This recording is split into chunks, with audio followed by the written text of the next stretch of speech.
Assalamualaikum warahmatullahi wabarakatuh. Perkenalkan, kami dari kelompok N, mata kuliah Fisika Material A, dari mahasiswa Teknik Elektro, Universitas Diponegoro. Di sini, kami akan memaparkan materi mengenai Hall Effect in Semiconductor. Sebelum memulai materi, izinkan kami untuk memperkenalkan diri. Dimulai dari saya, Sania Aini Kholda dengan 3 NIM terakhir 155, dan rekan saya, Perkenalkan, nama saya Muhammad Rifki Farezi dengan 3 digit NIM akhir 150. Perkenalkan, nama saya Muhammad Rizal Siregar dengan NIM akhir 141. Perkenalkan, nama saya Torik Alfa Yoga dengan 3 digit NIM terakhir 204. next. Oke, kita masuk ke materi yang pertama, yaitu mengenai apa sih itu Hall Effect. Next. Oke, Hall Effect itu dinamai berdasarkan fisikawan Amerika Serikat, Edwin Hall, yang mengamati fenomena ini pada tahun 1879. Penemuan Hall Effect sendiri itu menjadi langkah penting dalam memahami interaksi antara medan magnet dan muatan listrik dalam semikonduktor. Peneliti terkemuka dan kontribusi mereka dalam bidang ini diantaranya ada Edwin Hall yang menemukan bahwa aliran arus dalam logam terkena medan magnet itu akan mengalami pembelokan dan menghasilkan tegangan Hall. Selanjutnya ada Gustav Holwach yang melakukan eksperimen pada bahan semikonduktor untuk memperluas pemahaman tentang Hall effect. Selanjutnya ada Albert Ford yang merupakan seorang ilmuwan yang memberikan kontribusi signifikan dalam pengembangan ilmu fisika, semikonduktor, dan teknologi perangkat elektronik. Next. Selanjutnya ada materi mengenai semikonduktor. Next.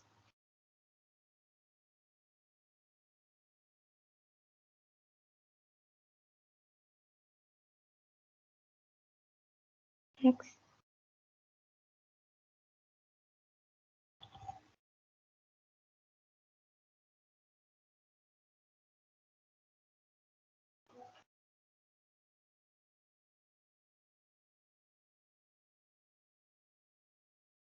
Oke.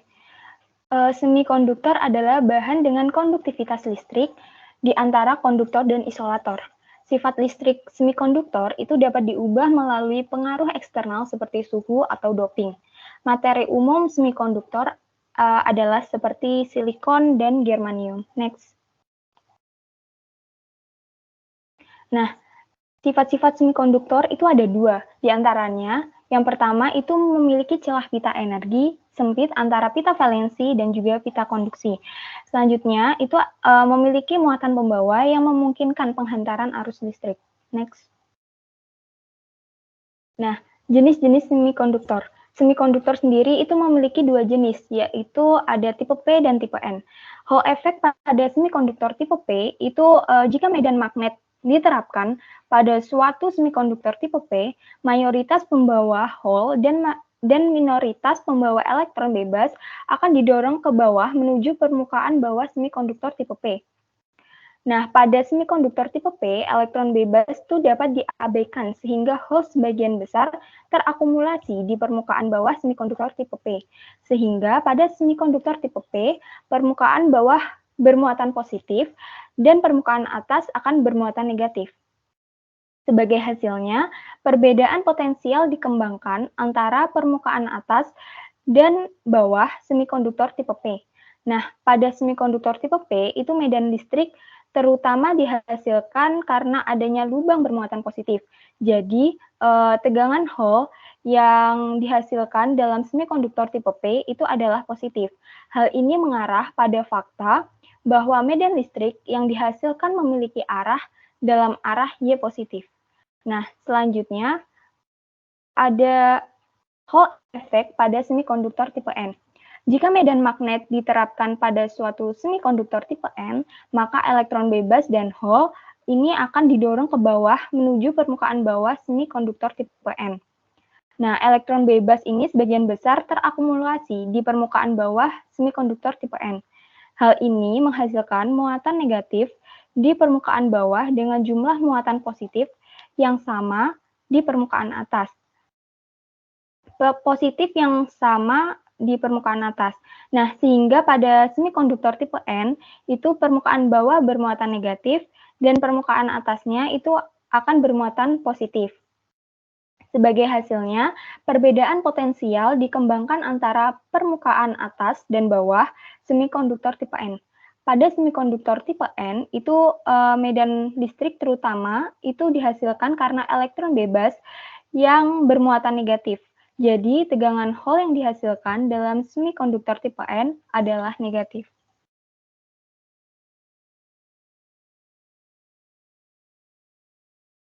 Baik, untuk materi selanjutnya itu adalah tentang bagaimana penggunaan semikonduktor sendiri.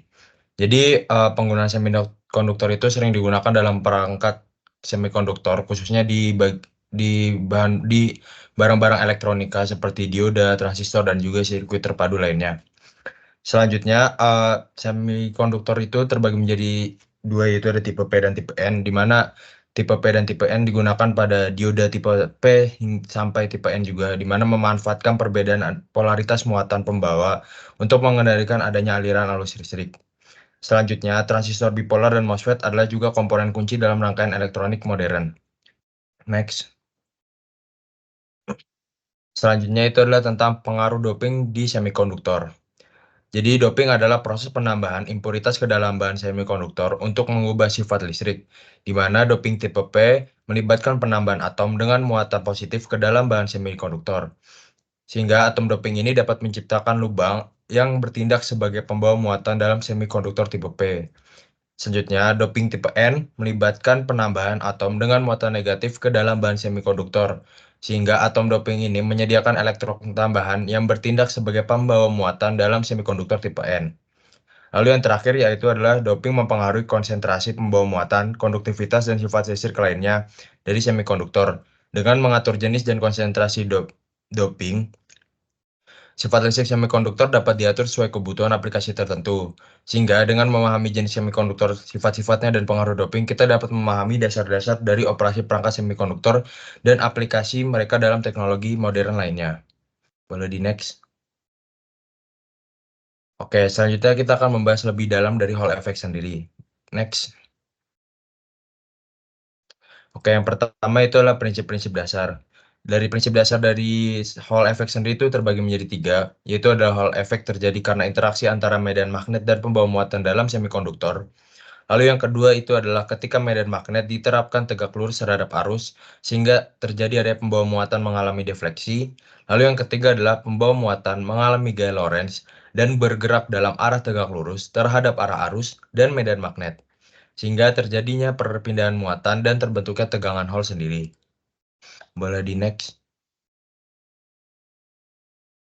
Oke, yang ketiga itu adalah peran gaya Lorentz. Jadi gaya Lorentz itu sangat penting dalam fenomena Hall effect sendiri. Karena dari gaya Lorentz ini kita dapat menyebabkan pemisahan muatan dan defleksi lateral dari pembawa muatan. Sehingga nanti terjadi adanya akumulasi muatan positif dan negatif pada sisi yang berlawanan sehingga menciptakan tegangan Hall yang bisa dilihat di sisi kanan sendiri, yaitu adalah rumus dari gaya Lorentz yang dipakai di Hall effect pada semikonduktor. Boleh di next. Oke, selanjutnya terkait aplikasi Hall effect akan dibacakan oleh teman saya itu Mas Torik. Persilahkan.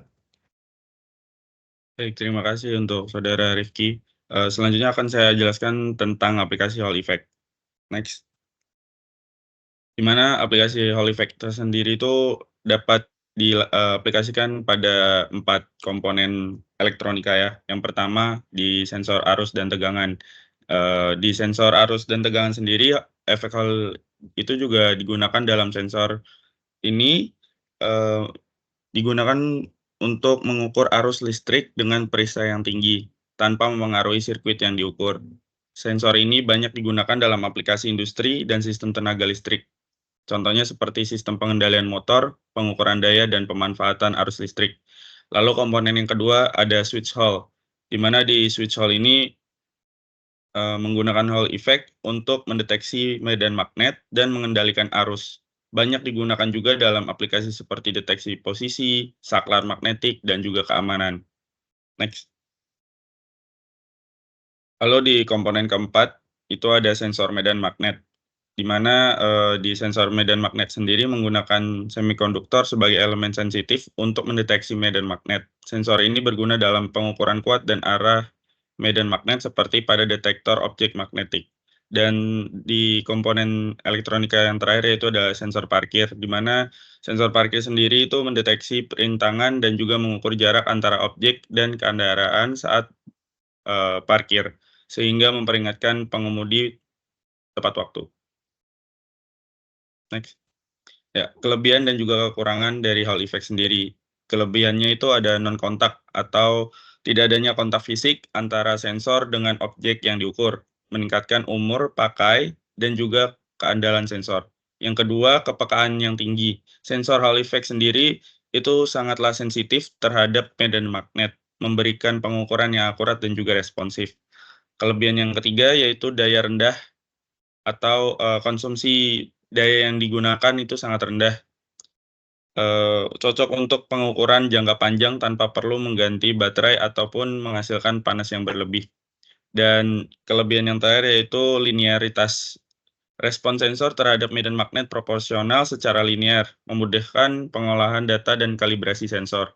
Lalu ada juga kekurangannya, di mana yang pertama itu ada histeresis. Histeresis adalah sensor Hall effect dapat menunjukkan pengaruh presisi dalam pengukuran. Lalu kekurangan yang kedua ada sensitivitas terhadap medan magnet eksternal, rentan terhadap pengaruh medan magnet yang tidak diinginkan. Lalu kekurangan yang ketiga ada rentang frekuensi terbatas, tidak cocok untuk pengukuran arus AC dengan frekuensi yang tinggi. Kekurangan yang keempat ada pengaruh faktor lingkungan, di mana faktor lingkungan sendiri itu termasuk suhu, kelembapan, dan juga interferensi elektromagnetik, sehingga dapat mempengaruhi kinerja dari sensor tersebut. Lalu kekurangan yang terakhir ada perubahan magnetik lingkungan, di mana medan magnetik lingkungan ini sangat kuat sehingga dapat menyebabkan distorsi pada output sensor.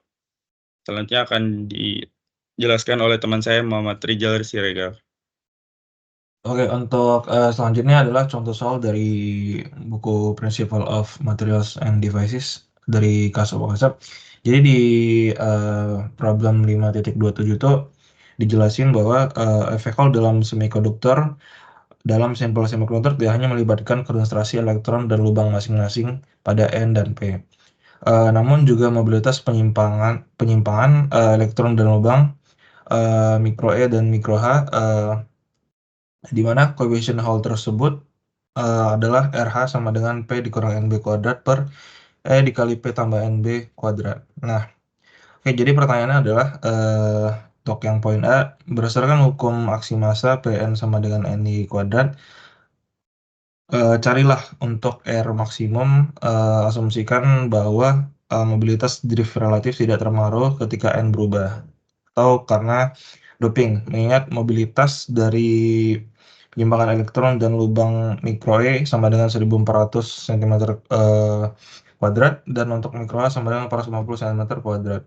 Nah, untuk silikonnya tentukan N dan RH maksimum, carilah besaran maksimum dari RH. Untuk pertanyaan yang B adalah mengganti hukum aksi massa dengan konsentrasi elektron N per Ni dari 0.1 sampai dengan 10. Yang C adalah tunjukkan bahwa N lebih besar dari Ni, RH sama dengan minus 1 per N, dan N lebih kecil dari Ni, RH sama dengan plus 1 per EP. Oke, lanjut kita ke yang bagian A.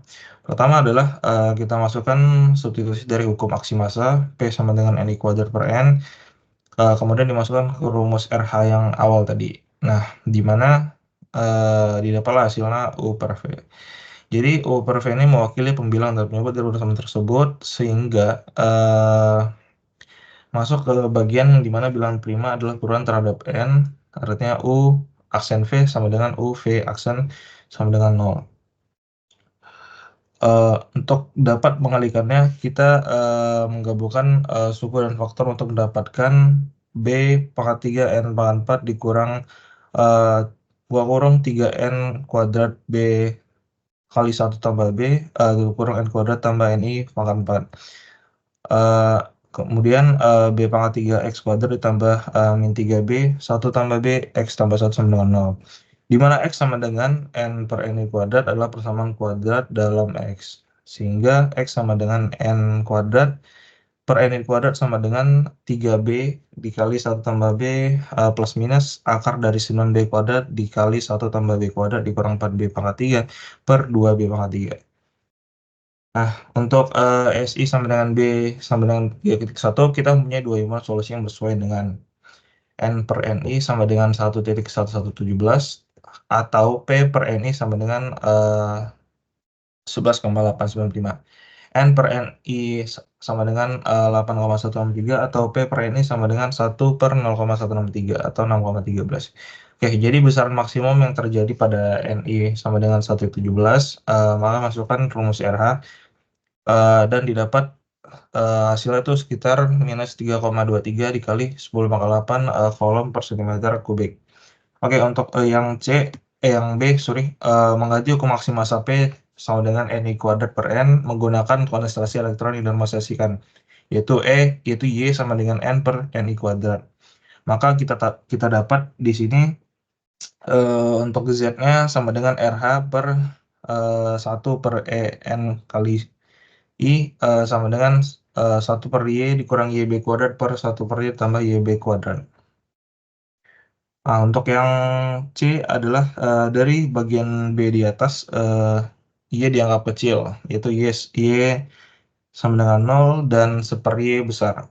Jadi yang pertama adalah untuk RH yang di atas kita masukkan 1 per NI dikali NI per N. Nah, dapatkan hasilnya sama dengan 1 per EP, di mana 1 per EP ini adalah tipe EP semikonduktor. Oke, untuk di mana mempunyai kita NP sama dengan NI kuadrat, sekarang kita anggap Y besar dan 1 per Y sama dengan 0. Maka RH yang dapat adalah sama dengan minus 1 per E dikali NIY, maka mendapatkan hasil yaitu sama dengan minus 1 per EN, di mana ini adalah tipe N semikonduktor. Baiklah, sekian penjelasan dari saya kembalikan kepada moderator. Oke, sekian penjelasan materi mengenai Hall effect in semiconductor yang dapat kami sampaikan. Apabila ada salah kata, baik yang disengaja maupun tidak disengaja, kami mohon maaf. Terima kasih. Wassalamualaikum warahmatullahi wabarakatuh.